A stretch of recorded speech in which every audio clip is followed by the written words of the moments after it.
And yo, the Sports Bag Bros podcast is back at you on a Monday. And of course, this isn't just any Monday. We're coming off of an epic Super Bowl 59.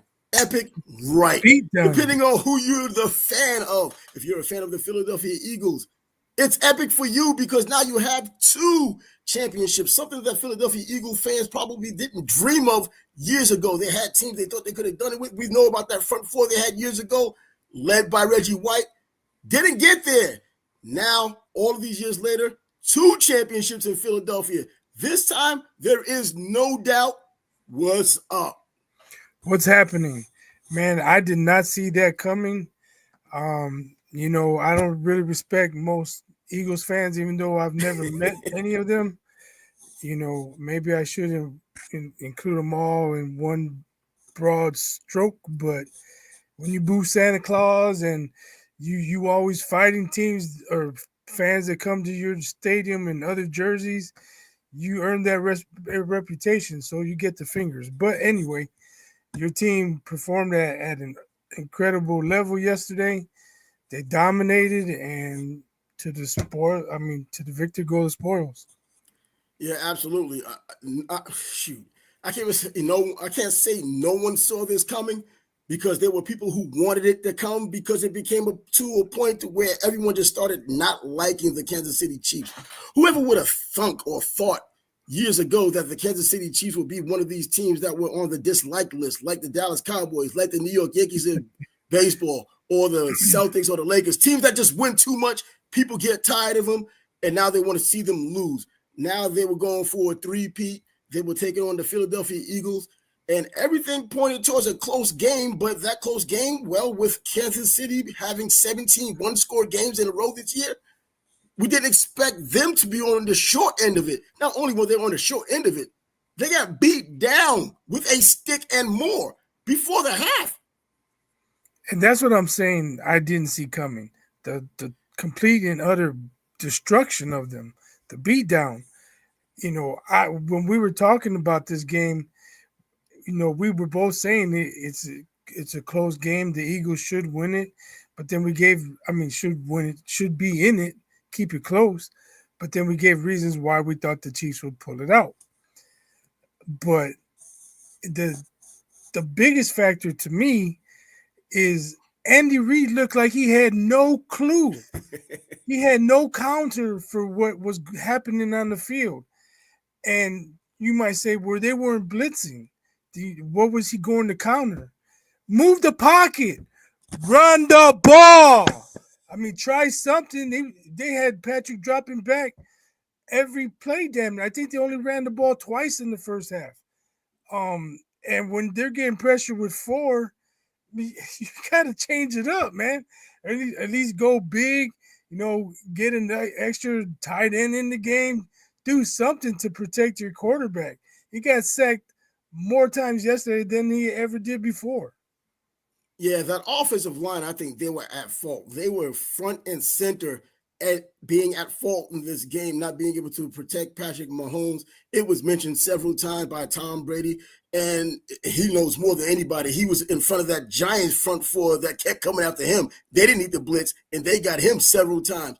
This was a lot of the same. And when they did move the pocket, they were just too fast. The Eagles went from sideline to sideline. They were able to keep up with him. And you saw when he did throw and tried to do the throws that he made in the past, they were picked off.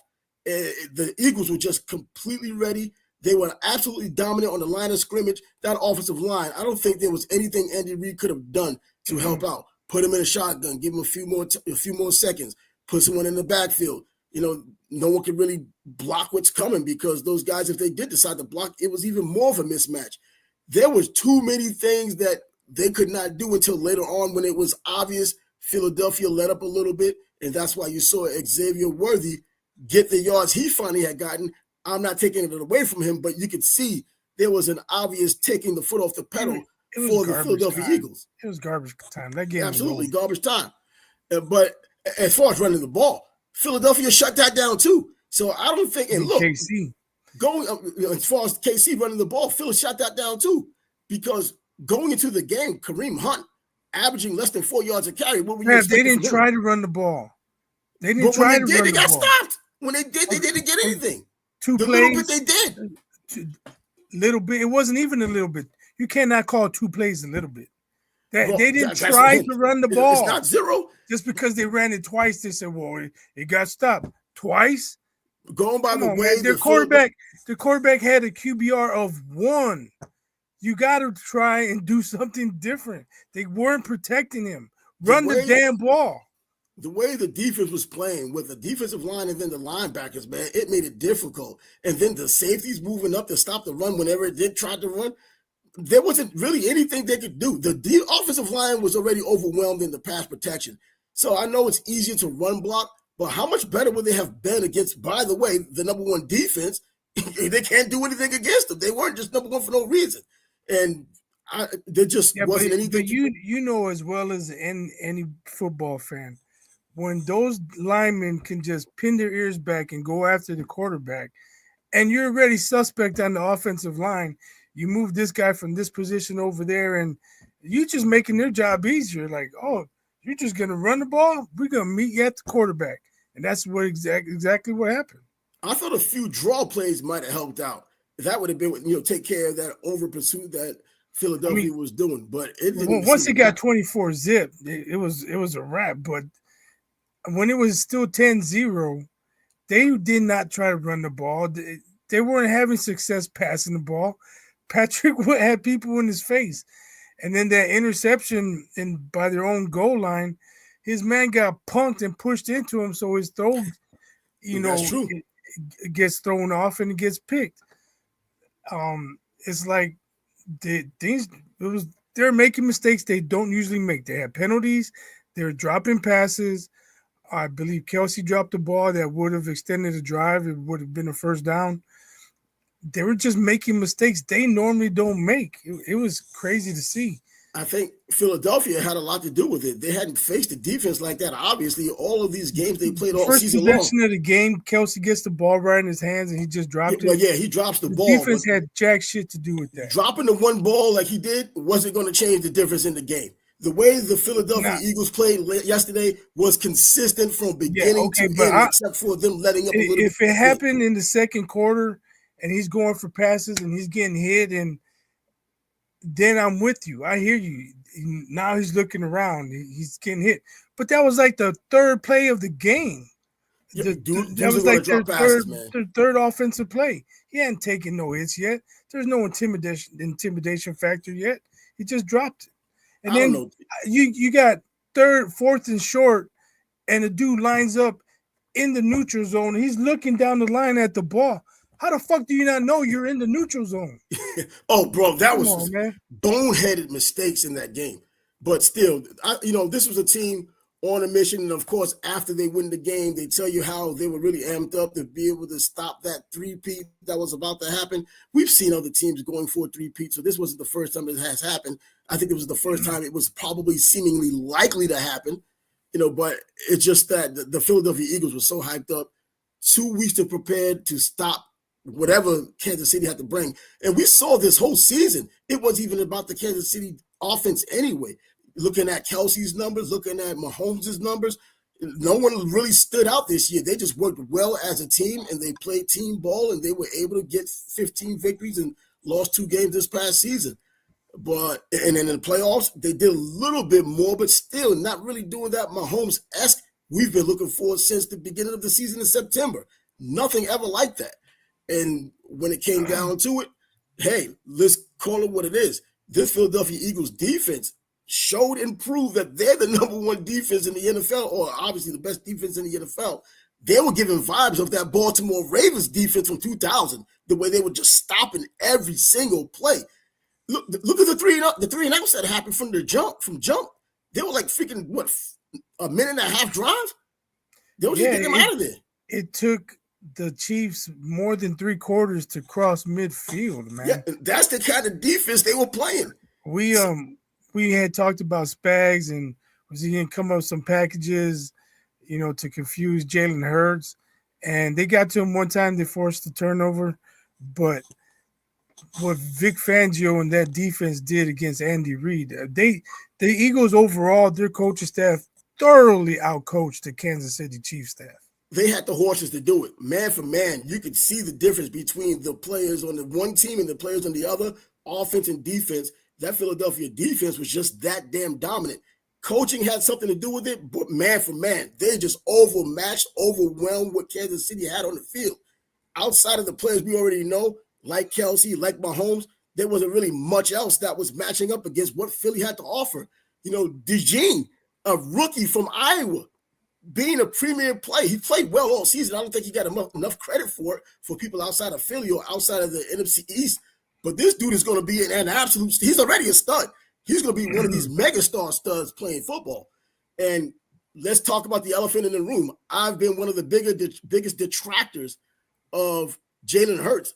Not since he's gotten into the NFL, but since he's gotten that big money that he had gotten. It looked like he had regressed ever since.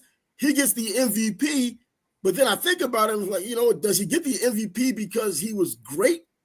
No one talked about him being great at all. The one word Tom Brady kept mentioning yesterday was efficiency. That's the word you hear when you're talking about a player that's managing a game.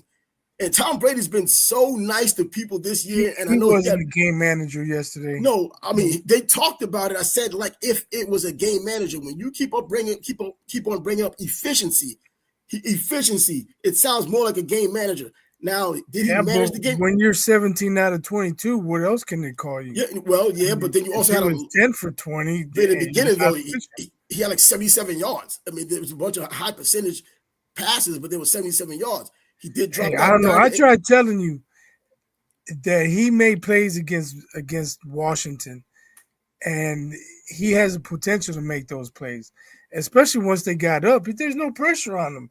They're up 10-0. They get the pick six. They get the ball at the 14-yard line. Man, he was playing pressure-free yesterday, and he balled out. He 17 for 22, 200-something yards. He threw some strikes for touchdown passes. He threw some strikes because they were so hell-bent. Hey, you got to tip your hat to Jalen. He played his ass off. They were so hell-bent on stopping Saquon Barkley, and they did exactly that. 2 weeks to prepare for Saquon. He made the plays. He made the plays. He's a professional. He should make the plays. Come on now. We're not talking about a little leaguer here. Okay, but you were saying that he couldn't. And I said that he threw for 221 yards. On any other Super Bowl, this doesn't get you an MVP. Come on now. This Super Bowl, it gets him an MVP. The way the defense played, as dominant as the defense was, you could have gotten any player on that defense, or any player who had made plays on that defense, including DeJean, you could have made him the MVP. I go back to when Tampa Bay played Oakland back in Super Bowl 37. Dexter freaking Jackson made 2 picks, didn't get in the end zone, no pick six, in another blowout. In fact, an even bigger blowout. He gets the MVP on the defensive side of the ball. They're known as a defensive team. He gets the defensive side. Even over Derrick Brooks and Warren Sapp. Simeon Rice had 2 sacks in that game. If I was going to give it to anybody on defense, I would have given it to Sweat. He was give it to Sweat then. That's what I'm talking about. I mean, he was living in the Kansas City backfield. He was. He pitched a tent. He was chilling back there. Say they might as well sign him, right? He had 6. They had 6 sacks. You go back to that Super Bowl 37. They had 7 sacks. They had 5 sacks. Simeon Rice got the bulk of those 2 sacks out of it, but they still ended up giving it to a defensive player and that was Dexter Jackson, because he had 2 interceptions, didn't take anything to the house. I believe a total of 34 yards in just return yards. When we see DeJean get into the end zone, really directly affecting the game early for what they were doing, and then the team just kind of just opened the floodgates in terms of domination after that. And then, it's not like there's a committee and they come on an agreement. People vote. So maybe the defensive players split the vote, and Jalen Hurts came out on top. Oh, you know what? I can see why he got the MVP in that regard. 221 yards on any other day, any other game with anyone else doesn't give you. I just don't think we should be throwing any kind of shade his way. No, it's not throwing shade. I'm telling you facts. What part isn't the fact? 221 yards. That's a fact. He just happened to be on a team that was up 34 to freaking nothing at one point. I can keep going back to the Super Bowl 37 because there are parallels. Brad Johnson had 215 yards. Same thing, 2 touchdowns, 1 interception. He wasn't a runner. He wasn't even thought to get an MVP award. That was a defensive Tampa Bay team led by Derrick Brooks that year, but we end up getting Dexter Jackson as the MVP of the Super Bowl.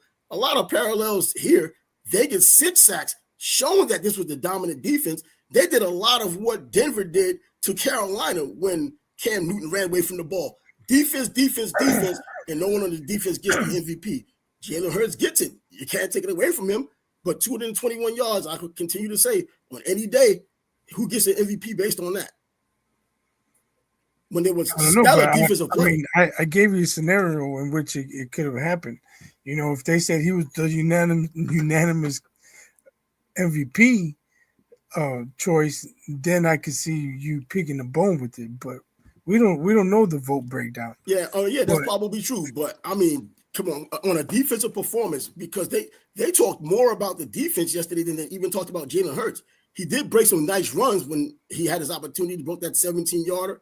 And and he was never a speed guy, but he's been a power guy because the hell, let alone the tush push, the dude's squatting 700 pounds. He's quick enough though. He's quick. Hell, he did enough. He outrushed Saquon Barkley. Saquon can even freaking fall forward. The dude is 6 feet tall. He could barely fall forward, averaging 2.3 yards a carry. You know, it could be the Eagles. Like, you know what? They have 2 weeks to come up with a plan to stop Saquon. Let them stop Saquon. We're gonna beat them another way, because when they came out, it wasn't just Saquon left, Saquon right. You know, give the ball to Saquon. They came out throwing the ball. And they came out. Yeah, they wanted. Jalen was making his throws. He was making short throws. He was doing intermediate throws, and I think they were trying to set up the running game, which everybody was expecting. And every time that Saquon did get it, they got at him. And I remember there were times it looked like he just needed that one little break because he had that explosiveness, and they just got him like every time. And they was hitting him hard. One of those hits, I think I heard him like grunt when he got one of these hits like later in the game. They was getting after him. There was no doubt about it. And then when they put Gainwell in there, a lot of the same. I mean, in fact, he's getting caught in the backfield. It's just that this Philadelphia Eagles team, a Super Bowl, it takes. How do people look at Mahomes now? Do you think that he might have peaked? Because there's an argument to be made. He probably peaked too early. He had everything front loaded. Now the rest of his career is on the way down, or is he going to pull a Tom Brady, take a hiatus from Super Bowls, and then come back later on? I can't say he peaked, man. That dude, I'm not gonna call him a warrior, but we've seen him gut out some games with high ankle sprains. That dude is tough. You know, people make fun of him. It looks like a grown-up Darlene from Roseanne. They say he talks like Kermit the Frog. Yeah, he does. You can say all that shit, but when the chips are down, he comes to play. And, he'll fight. He'll argue with the coaches. No, I'm not coming out. I'm not coming out. Yeah. I don't see a guy like that just all of a sudden going through the motions. Oh, I got my bag. Oh, it's not that he's going through the motions. I mean, physically, because of the beatings he's been taking, the ankle injuries, he's been taking some injuries over the past couple of years now. This year's the first year we've waited around for him to look like. If he had a good offensive line where he didn't have to worry about getting sacked, I mean, it wasn't just the sacks. They pressured him. I believe they had 20 dropbacks in the first half, and they pressured him or sacked him on 15 of those. Oh, absolutely. The offensive line. I thought I was watching the Bears game. Yo, your boy Nagy was there, man. Your boy Nagy was calling plays out there, too. I was watching the Bears game from 2021. It is not a matter of Mahomes being a bad player. He's still a great player. It's just that it emphasizes more how much of a team sport football is, and it starts with your offensive line. I know he didn't take credit for everything. People make it seem as if he's the only person and he's the only one who needs credit. The team needs credit, the offensive line in particular, especially when you're blocking for a player like him. Might have been a bit gimpy, but he toughed it out. It's just that offensive line couldn't hold up, and we saw what happens now. It's not that he was under pressure and he was scared, bro. He was under pressure because he didn't have any real blocking and was getting sacked. They couldn't get out of the way. And that speed, man, they kept coming. And like you said, Sweat, man, he was making us sweat all night. My biggest takeaway yesterday is if you watch that game, you realize how important the offensive and defensive lines are. Because if your guy is protected like Jalen Hurts was, he has time to survey the field and find the open man. Whereas if you're under pressure, you You better just get can't. that. You get back to your drop, and you're like, "Oh shit, here it comes." Man, it makes a big difference. That game last night showed the importance of offensive and Oh, defensive line. absolutely. As great as he is, I don't think he's missing anything. I still think he's sharp mentally. I think he can move around for this point in the season. Like everybody else is kind of roughed up, so they're kind of feeling the vapors too. But you would think that after all of these years of being a premier player, that he can still look at a defense and make things happen, because we've seen him do it so often before. Just make things happen. And this time they were just coming so often. It was like back-to-back sacks, so many close calls. It could have been even more sacks. They were just playing around with him after a while.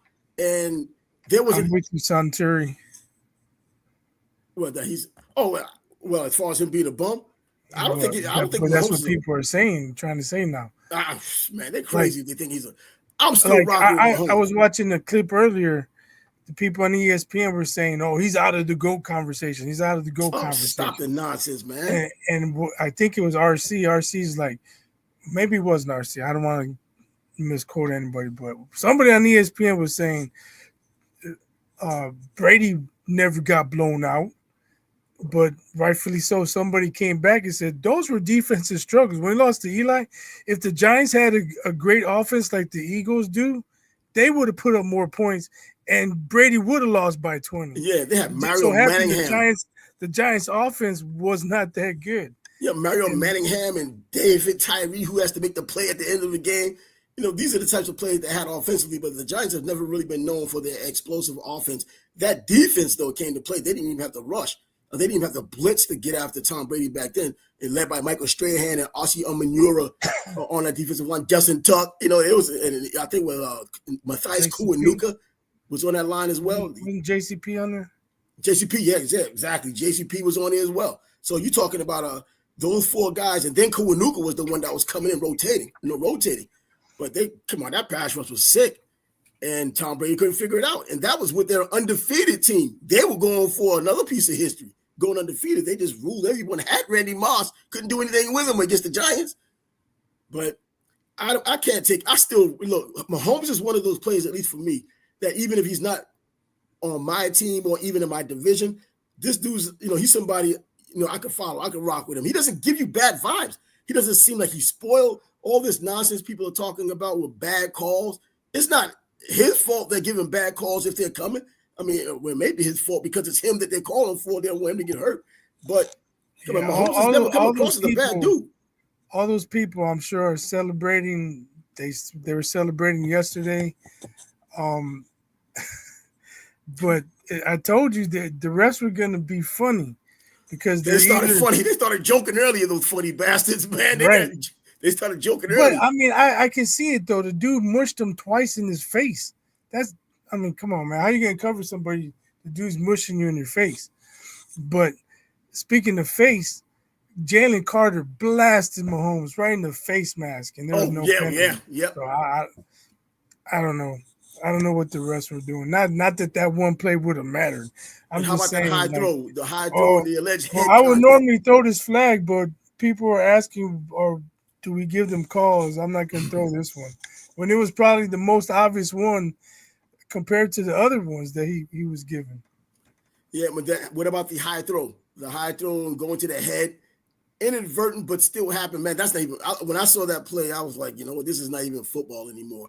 I understand the safety of the players. We understand the Yeah, CTE. that All of was the the issues. same sideline, so it was probably the same ref. Yeah, this isn't the same anymore. The football we're watching now, I hate saying it's not your daddy's football, but bro, it's not even your freaking great granddaddy's football. It's not even your uncle's football anymore. This is just those types of plays. Wouldn't even Lawrence Taylor couldn't play this. Couldn't play in today's NFL, and he played clean. It's just that he played violently, like a lot of the dudes Yeah. did. Could Dick Buckets play in this league now? If Oh, he couldn't play. He'll get no, called I every mean, freaking time. He'll have to change the way he plays. he'd probably get a 2-game suspension the first week of the season, come back and get a 5-game suspension. By the time he comes back, season was Indefinite. almost over. Yeah. There'll be some indefinite and a whole bunch of damn fines. This is what they're talking about on the highest level of football, playing in a Super Bowl. These types of penalties, these tic Uh, tac penalties getting it's called. just disappointing the Bills and Ravens was a really good game. The Rams and Eagles was a good game. The Bills and Chiefs was a really good game. Yeah, And then last night was just so anticlimactic, it man. It was. was It was. And other than watching it, man, you can't really, I don't know, going into it, there was just no sign that this was even a possibility. 24-17 is where I had it. I had Kansas City winning their third straight 24-17. Even if Philadelphia would have won 24-17, that was at 24. I was like, okay, now the Chiefs got to get there 17. Get it one way or another. Man, take the under 48 and a half. This thing goes up to 62. I called the over. They blew that thing open in the second half. Kansas City had to score, and they finally scored, and they ruined the under. So, yeah, you got the over on that one, man. But they was holding serve with that under for a while, but 4 quarters to play. And all the things I thought would happen in terms of all they got to do is slow down Saquon. I know it's a big call, a big thing to do. Slow down Saquon Barkley, force Jalen Hurts to beat you, and hell, he was efficient as hell, and he beat them. That's what he did. And those big plays, hey, the Devontae Smith pass, bro, that was a dime. That was a freaking dime. And then the A.B. Brown pass, almost in the same location he threw it, against Washington. Same damn spot, made a play. So yeah, I think his first touchdown to Dantas, that was a very important play. Like from that point on, his confidence level just you can see a confident player. Once a player gets confident at the quarterback spot, especially if he's been kind of like vilified as of late, you start saying, because I know, they talked about the game they lost against Washington because he was injured, and they talked about Jalen Daniels and how well he played, and that's how they ended up winning. But then he played in this game.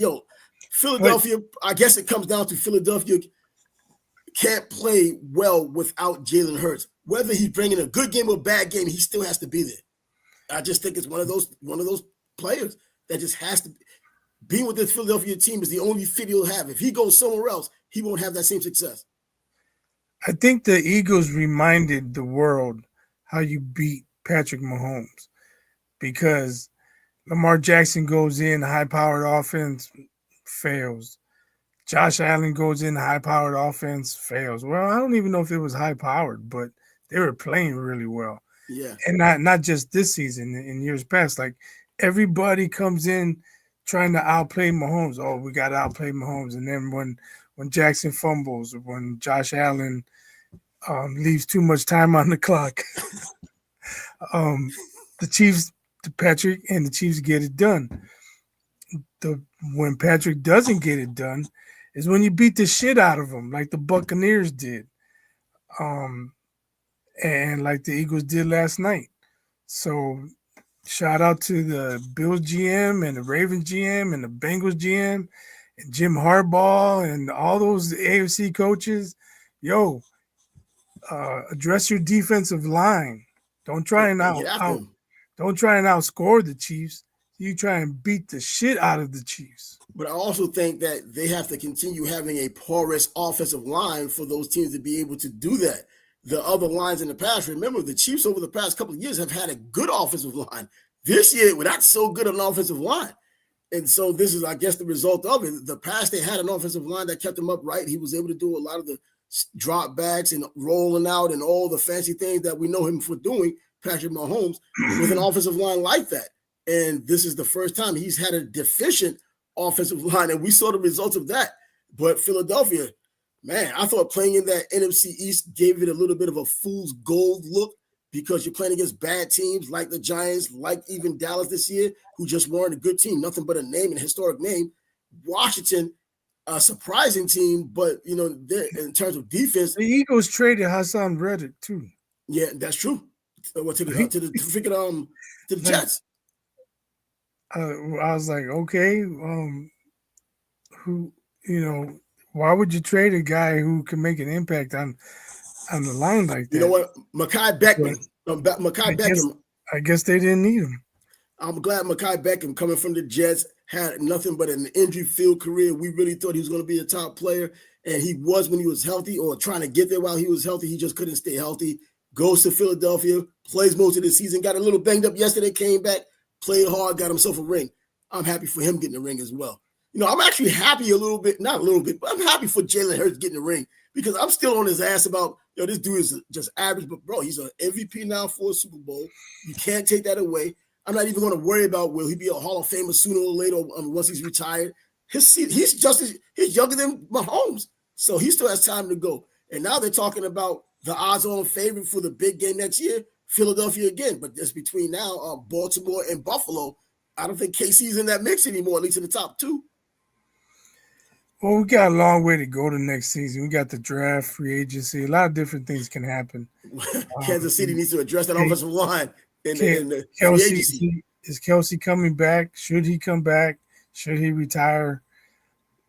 I'm not going to speculate on next year's Super Bowl yet, man. Oh, you know how they do with these futures bets. They try to do that nonsense now. As soon as the clock went to 000, they were looking at the bet for next year for the futures bet. But yeah, let free agency, let the draft play itself out, see what happens. Travis Kelce for this season, not necessarily. You know, as I know too, being the hunted is not the same as the hunter. Now you get everybody's best shot every single week. And I think the Kansas City got everybody's super best shot because they were going for the three-peat. Someone wanted to be the one to throw a monkey wrench in there, and Philadelphia said as much yesterday after the game. That really was the incentive for them to really play as hard as they could possibly play.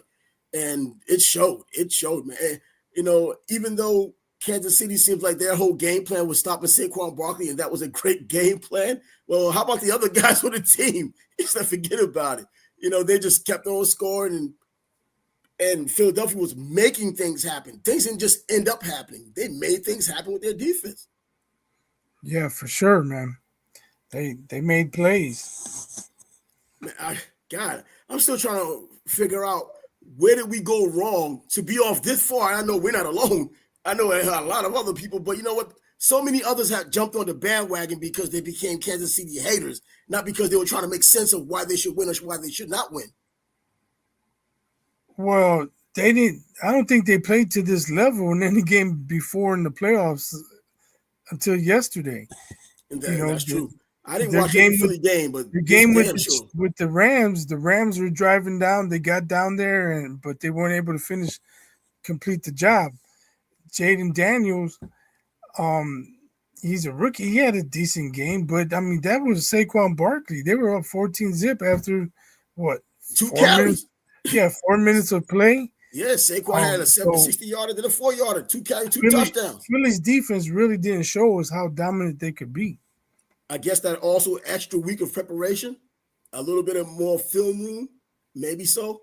This time of season, this time of year, I never expect players to be 100% anyway. Guys are beaten up this time of year. Everybody smiles. Everybody loves being at the Super Bowl. But behind the scenes, you see these guys, and they're all rough the hell up. They're not looking for it to be over with, but you know what? They just once they get caught up with the adrenaline with the Super Bowl, but after it's over, man, they're on a well-deserved rest afterwards. Yeah, everyone's banged up. No one is happy. No one's healthy this late in the season on any team. You got backups that's still limping around this time of year, and especially with now a 17th game, people playing more than they've probably ever played before.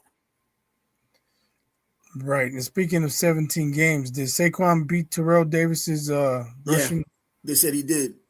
Yeah, they mentioned that he beat his rushing, even with those few yards he had. But man, that dude was running hard. He came with the 25th rush just as hard as he came after that first rush, and he just wasn't getting it.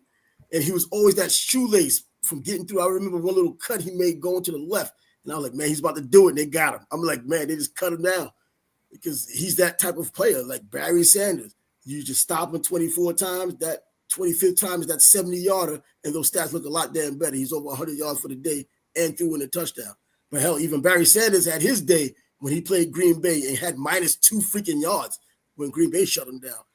But Saquon Barkley, man, hey, I think right now for what he had done all season long and what he contributed to this team, they're not there without him. He has a ring now. Giants fans even rooted for him. Yeah, that's crazy. Like Giants and the Eagles is a rivalry. They hate each other. I know. Did you really cheer for the Eagles? You know, they cheered for Saquon Barkley. That was it. And that was it. They were like, oh, we rocking with Saquon because we know the Giants did him dirty, or they think the Giants did him dirty. I think they did what they thought they needed to do. Now, giving Daniel Jones all that, damn, I don't know what the hell they were thinking, but they thought that he was broken down, and they let him go because of it. He just showed up in Philadelphia, changed his life around and his career around.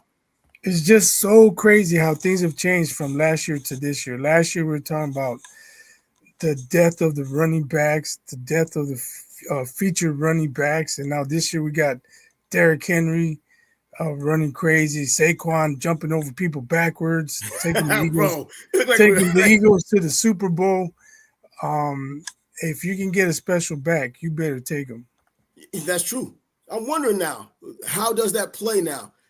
Because you get to the table, it's like arbitration in baseball. They're always trying to insult the hell out of you and tell you why you shouldn't get this kind of money. And you got to sit there and take it like, damn, you said you liked me. No, it's business, but we're going to tell you everything that's wrong with you to justify not paying you what you think you're worth. In football now, you have these running backs. We've talked about how vilified they've been for the past couple of years, several years, how devalued the position has been overall. The most devalued position, even punters and kickers, had increased in terms of percentage and pay more than the running backs. And then you look at 2 seasons ago, well, not this season, 2 seasons ago, a rookie running back ended up being the highest paid running back, Bijan Robinson, going into the season. Unbelievable. That's how devalued the running back position has been. And now people, I guess, another year on Saquon Barkley's legs, another year on Derrick Henry's legs. Do you think they're going to be the same kind of players, or are they going to still have the same narratives? I'm talking about executives and people who allegedly know what they're talking about. Are they still going to say this is more of an anomaly? What we're looking at in terms of devaluation is probably the constant, the reality. I think for Saquon, it's going to depend on how many long runs he busts.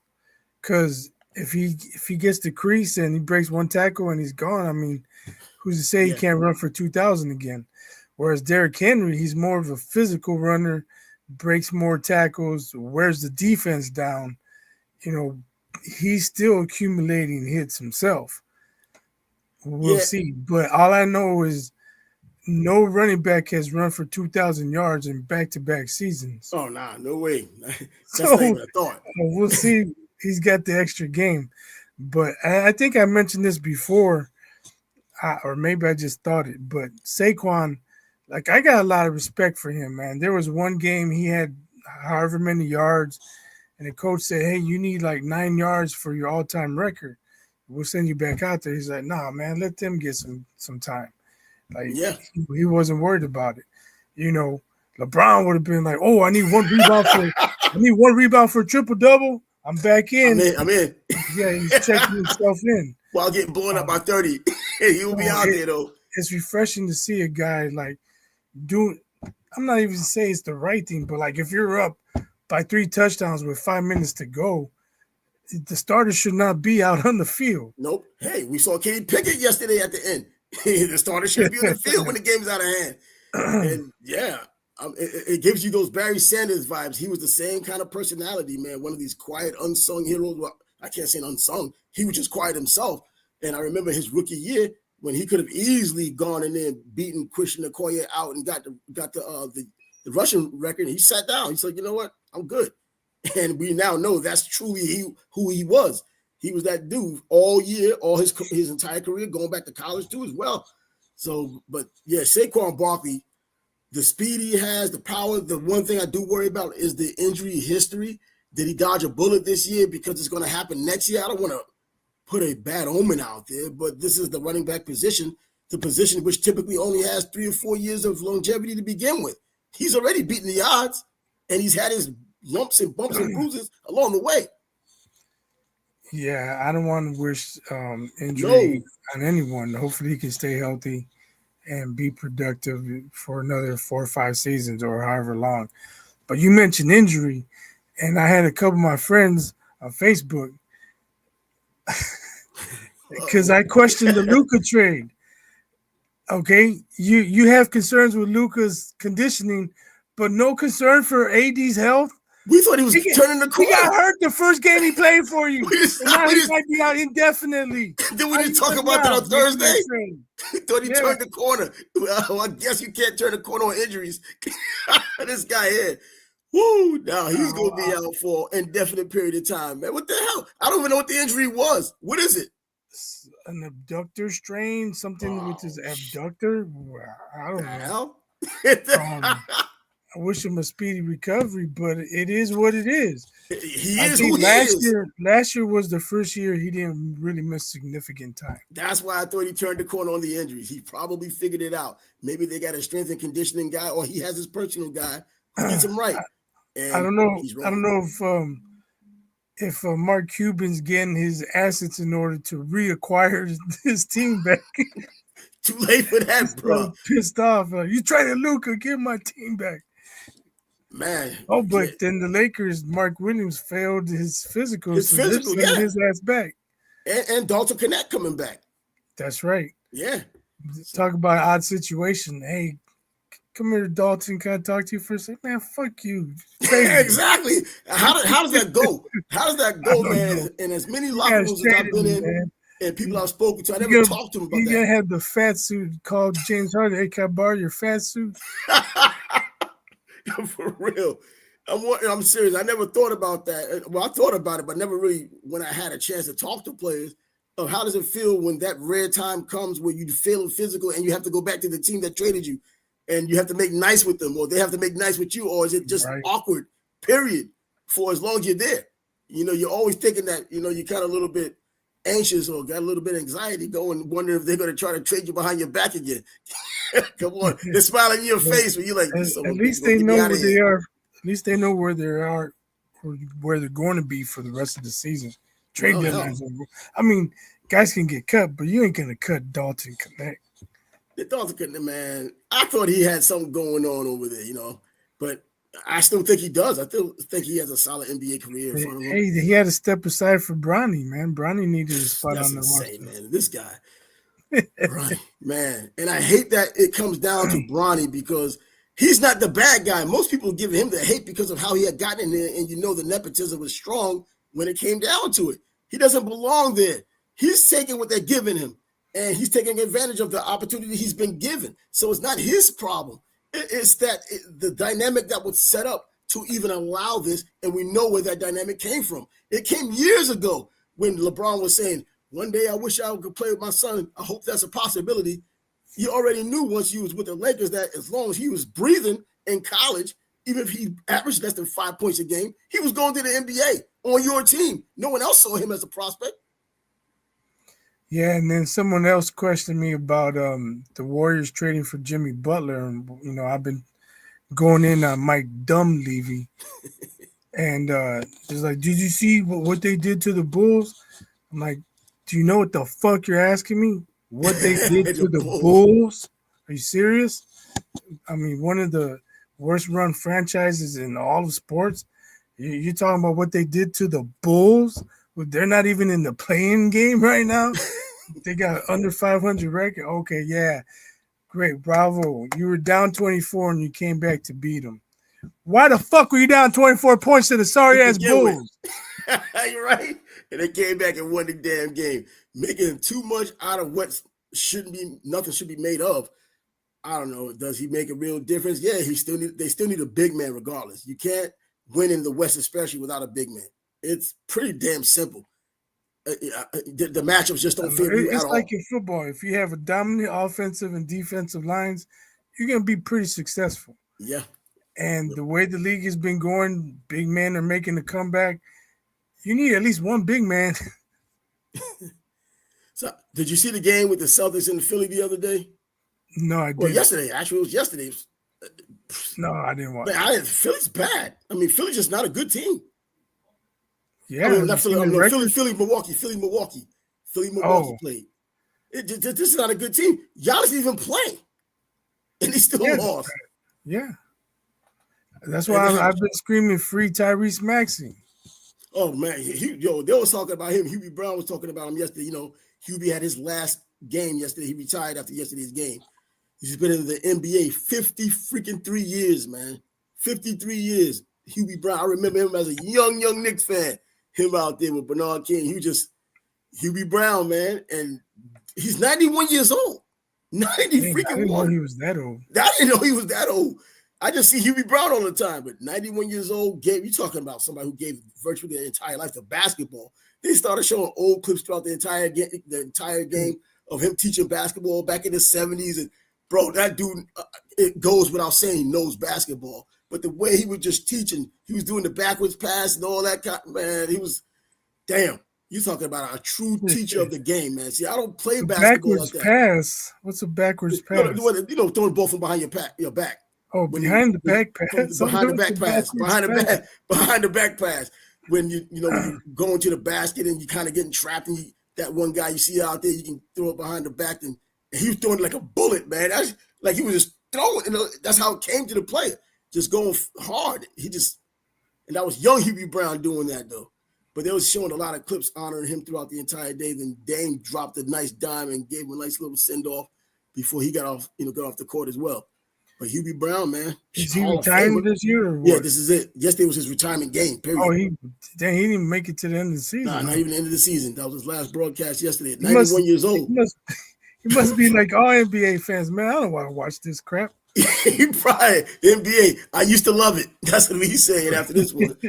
But you know what? And I hope that the inevitable, even though it is inevitable, doesn't happen. We've seen people like him in the past that are such stalwarts in sports, and once they're done with that game, they don't have not much to live for. But it's just that's what kept them driving, and they pass away. We saw with Joe Paterno, even though there was underlying issues, but you took football away from him. He passed not too long after that. Bobby Bowden did pass away not too long for that. Woody Hayes, Bear Bryant, once they got out of football, they just left. They passed.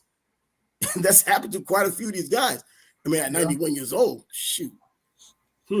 I mean, it wouldn't be unexpected. I hate to even throw it out there, but Hubie Brown, man, that's basketball right there. I don't even want to comment on that, man. Yeah, Hubie Brown still the man. So now football is over. Congratulations to Hubie Brown. Absolutely. Without a doubt. I'm glad they kept on. They couldn't do enough for Hubie Brown yesterday in terms of people calling him up, people coming on. Mike Tirico came on and spoke about him. Patchy came on and spoke about him. So he had a part to play with everybody. And Mike Breen, doing the game with him. I remember Mike Breen from his WFEN days in New York. Way back. That started in 1987, but he came along a little bit later. But either way, Hubie Brown. Now that football is completely over, is it focused on the NBA or even just college football because March Madness is next month?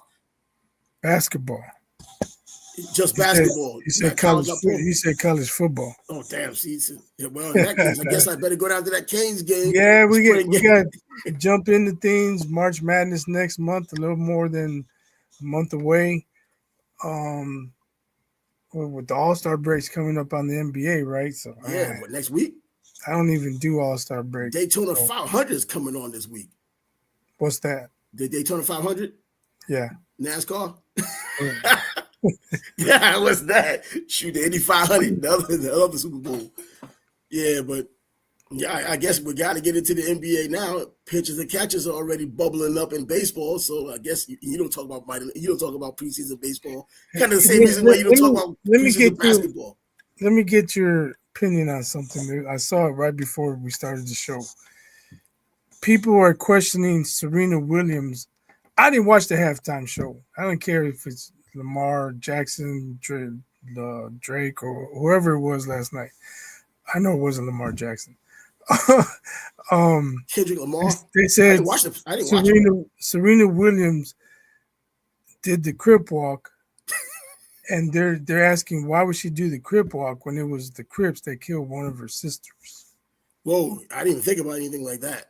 I didn't watch it, so I don't know the Williams family that well. I didn't even know. Yeah, I remember she had a sister that had gotten killed. I remember that, but I didn't know if it was gang members and if it was Crips blood or if it was some innocent bystander that got killed by Crips or blood. I don't know, but I remember when she had gotten killed.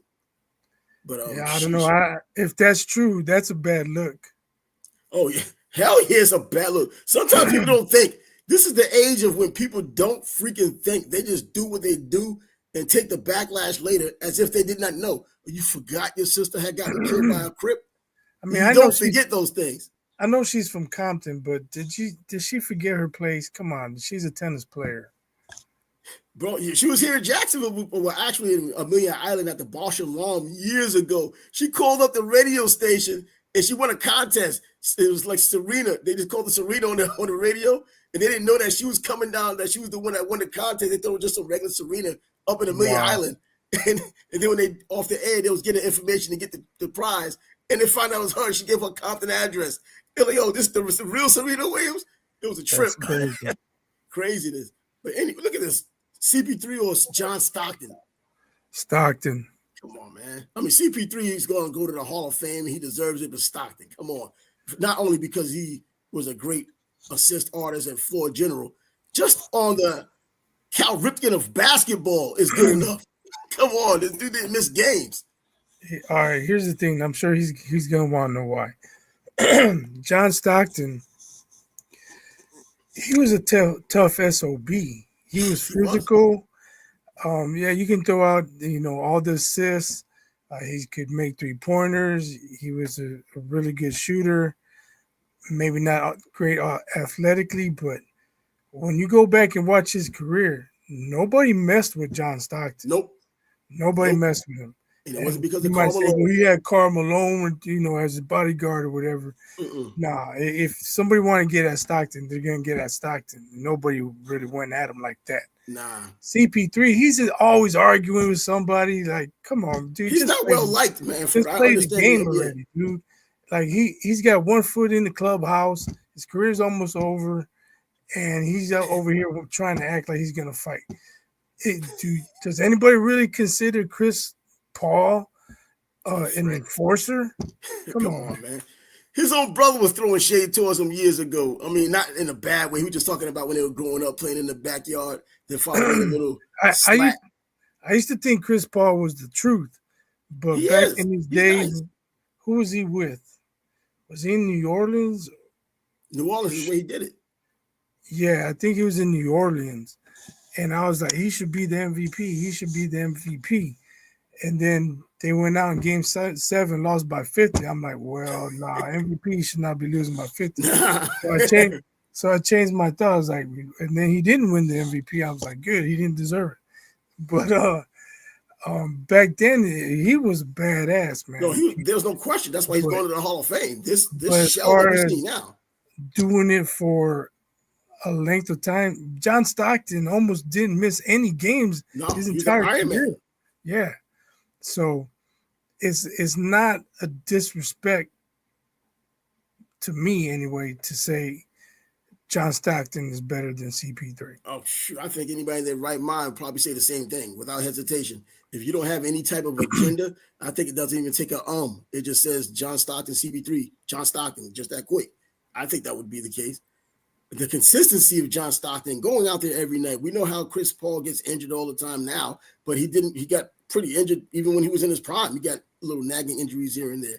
Now, I remember him back in high school when he did that thing for his grandfather, when his grandfather got killed, and he missed that shot on purpose. He had like 60-something points, and he hit it, missed one on purpose because that was his grandfather's age.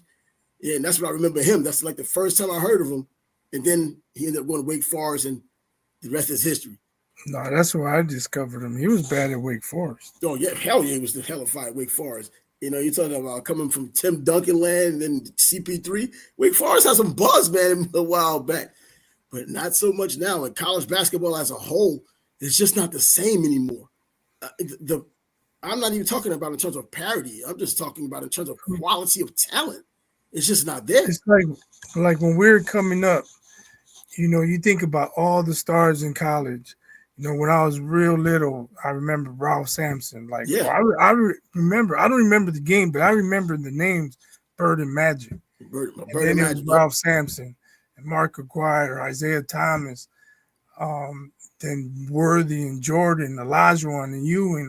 Just stars. Just star players. Alonzo Mourning, all that. We don't have that in college basketball. Nope.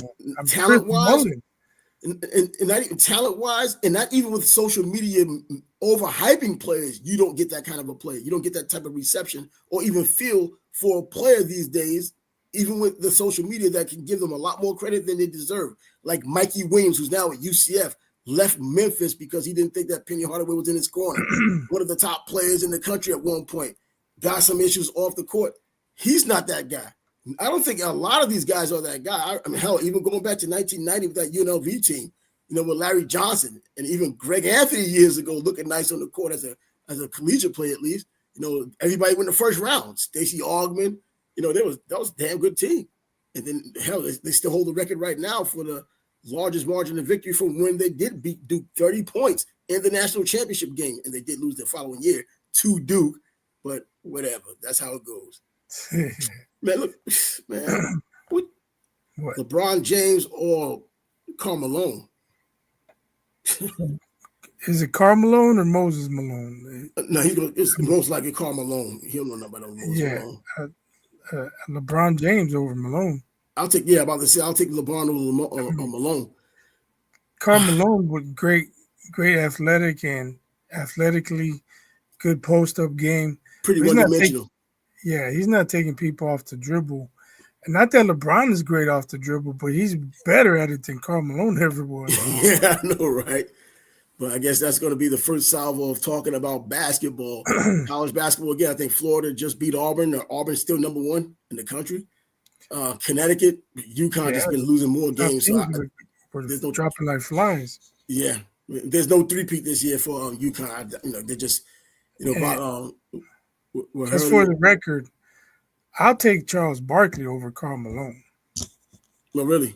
Yeah. Charles Barkley. Like a lot of people will argue Tim Duncan or Karl Malone as the best power forward. I definitely give Tim Duncan. Yeah. But give me Barkley over Karl Malone, too. Barkley could do it all, man. Yeah, but I was saying 6'4". This is only 6'4" playing power forward.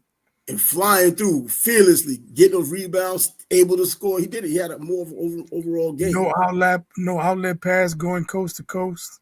And that's after Moses had to call him out about that weight. Moses had to call him out about it in Philly. But anyway, I guess we can bring this to an end and we can bring this back on Thursday. Well, there will be some NBA talk. I'm sure there'll be some college football. And I'm sure now that the NFL is officially over, you're talking about the combine coming up just at the end of this month, February, I believe. That's typically when it happens. We might have to do a special topic show on Thursday. A special topic on what? Boxing. Oh, absolutely. We're always down with boxing, though. Unless we do top 10 point guards or something. Top 10 point guards. We'll come up with something. This is that time of year, bro, when we're going to really put something out there so people could be a little bit more interactive with the program.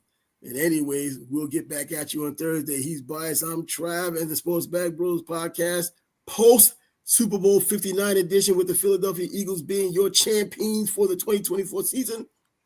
Until then, deuces.